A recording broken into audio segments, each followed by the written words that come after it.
Hey everybody, welcome back to Nerd News Today. I'm Matthew, and on this episode, we are all elite because we're taking a look at some new AEW merchandise. And no, it is not the Jazzwares merchandise, not at all this time. It is not an AEW action figure, it is in fact an AEW sculpture. Although to be technical, it's a PVC figure diorama, but tomatoes, tomato. And today we're taking a look at Diamond Select's AEW gallery statue of Jon Moxley. I'm not going to try and say it like Justin Roberts does, nobody can match that man. But this is the debut piece for the AEW gallery series, and it makes perfect sense to do Jon Moxley. Why does it make perfect sense to do Jon Moxley first? Because if we didn't, he would start bleeding all over the place in protest. Now, there might be a lot of wrestling collectors out there who have never purchased a statue before and definitely never dealt with Diamond Select before, so I'm going to help break things down and explain why these things are cool and why you need it in your collection. And hopefully, when we see it out of the box, we'll still feel that way.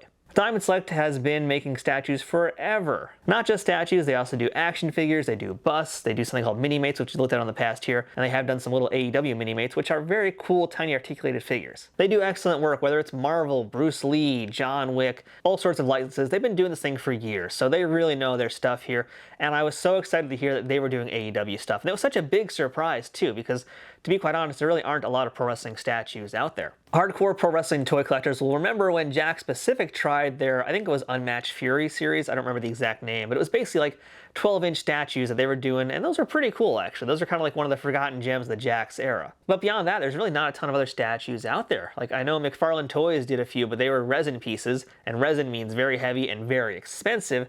And likewise, Pop Culture Shock did, I think, a statue of The Rock 2 or 3 years ago, but again, the price was just out of this world. Diamond Select is known for making statues that are very affordable, and this guy here is absolutely that, because this piece that we're looking at today is only, I believe, I think it's either $55 or $60. It might be actually even a little bit cheaper depending where you get him from.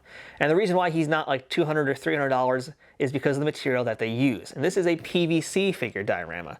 So PVC is a type of plastic. This is a mold injected piece here, whereas resin is solid plastic and very, very heavy. This here is actually a lot more malleable, a little bit more flexible of a plastic, so it helps bring the cost way down. But that said, you're not really losing too much detail when you go to PVC, as you're going to see once you get this guy out of the packaging. But let's talk about this box real quick before we get him out. And when you get a Diamond Select gallery statue, they all come in boxes just like this. They have a big window on the front, and they also have windows on each side, so you can get a really wonderful glimpse inside this box so you know exactly what you're getting.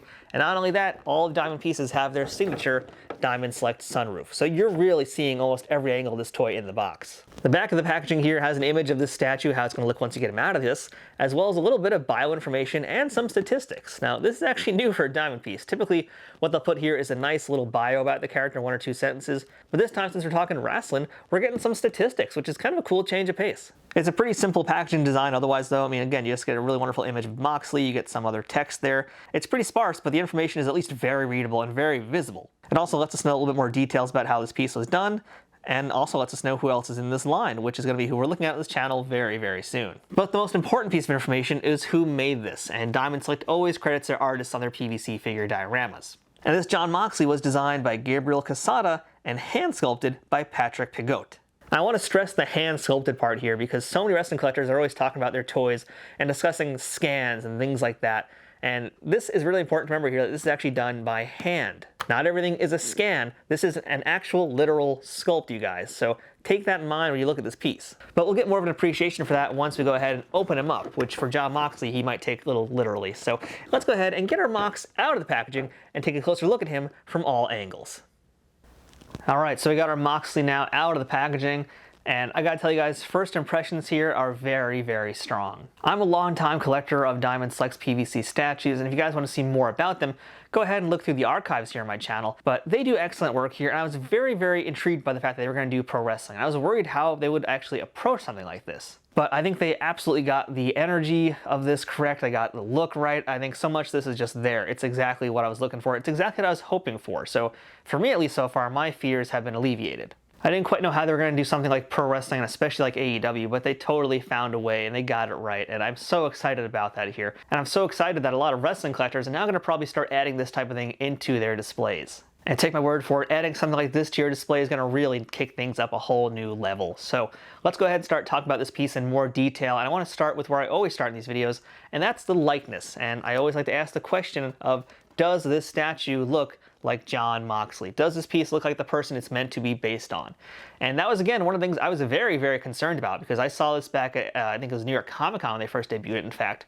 And I was a little bit worried about the faces, because sometimes with the PVC pieces, you can't quite put as much time and effort or detail into them as opposed to a resin piece. But I would say that they actually got the face really well. I was so worried it was going to be terrible, I was going to hate this thing, but they got it down. Is it a perfect 10? No, it definitely is not. But does it look like Jon Moxley? Does it read enough like Jon Moxley? Yes, it does. I think from head on especially, it looks really good. When you start to turn it a little bit, I think you lose it a little bit depending on which direction you face it in. But I will say the side that has the championship belt, that looks really good. That looks really strong. And I will say I think Moxley has kind of a tough face to sculpt also, just the way his facial expressions are and just really the way he looks. And it's not like, saying he's an ugly guy or anything like that. It just means some people have harder faces than others to actually sculpt. But I think they really captured the right look and the right likeness of him here in this version. And they got it down. I mean, the eyebrows are there, the nose is there, the facial expression is definitely a Jon Moxley facial expression. I like what they did with the gritted teeth as well and the look on his mouth. His brow is definitely a Jon Moxley brow. So I think they really got this down correct. Like, this for the most part looks like him, and if I was going to grade the sculpt itself, I'd put that on like a 7 or an 8 for it. The paint also helps a great deal as well, and the paint looks really good here. That beard is looking very sharp, very nicely done. But I also do like the hair on top of his head as well, and it's got some great texture on it. I like the little scraggles of hair that are falling across his forehead, which is a very kind of Moxley thing to do back in this era, because this is, after all, AEW champion Jon Moxley. This is meant to be his first championship run. So, as far as how this look is, it's definitely very good. It's a different look than what he has today, but for the period that they're basing this on, I mean, this is accurate. And it looks pretty good from every angle, but I definitely say the way that they have it here is not necessarily the strongest way. I actually kind of like it turned a little bit more, so you can get more of that 3/4 profile for Jon Moxley's face. This, to me, looks like a way stronger way to display this and get a lot more of that Mox detail in there. So the face is very, very good. But let's talk about the rest of the piece here. We got to talk about this body and this pose and this setup especially, like where this whole thing is taking place. So when you talk about a statue, you're not just talking about things like sculpting and paint, you're also talking about the setting that you're putting this in and the story that the statue tells. And the story of this piece is Moxley right here is coming in with his belt. He's doing his entrance. He's about to walk into the arena for a match. So that's what's going on here, and we definitely get that feeling with this piece here. I mean, you guys can see that we've got Moxley standing on a chair. Well, in fact, we'll turn around so you can see it better. Moxley is standing up on this chair so that he can then jump the guardrail and get into the arena and get into the ring itself to actually have a match, to defend his championship belt. So the story of this piece is all the tension, all the hype leading into that match. And that part is all very well done and cool. And likewise, too, the outfit is excellent. Let's go back to the outfit now. This is totally Jon Moxley. This is totally Mox gear. From the vest that he's got to the classic Moxley boots, the pants that he's doing with all the zippers and all the pockets that are sort of like almost military-style pants. This is all here. All the elements are there. This totally reads like Mox. And so does, of course, the body, the expression that the body is making, the pose here. I mean, the fingers especially are very Mox signature kind of thing here. This feels like a Jon Moxley pose. It feels like Moxley's getting ready for a fight. And one of the other things I like about this piece, too, are the little details that you're getting here. Like, for example, we have the tattoo that's on his forearm. We also have the R on his hand. The other hand that's holding the championship belt has his ring across it, which I believe is a tattoo that's on there.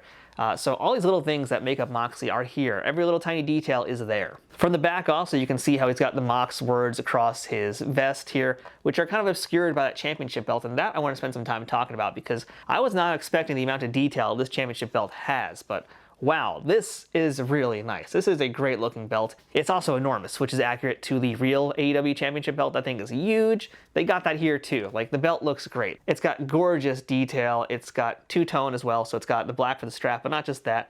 It has the gold, it has the silver. It also has a really cool wash on it that kind of helps it look a little bit dirtier and more used. Like, as far as it goes, it's not necessarily the shiniest, even though it is a metallic paint that's there, but there is a wash on it that really helps bring out a lot of the detail in this. So this isn't like a Jazzwares championship belt where it's got that like vac metallized look to it. This is a little bit more realistic to how you'd actually find it if Jon Moxley came out wearing this belt.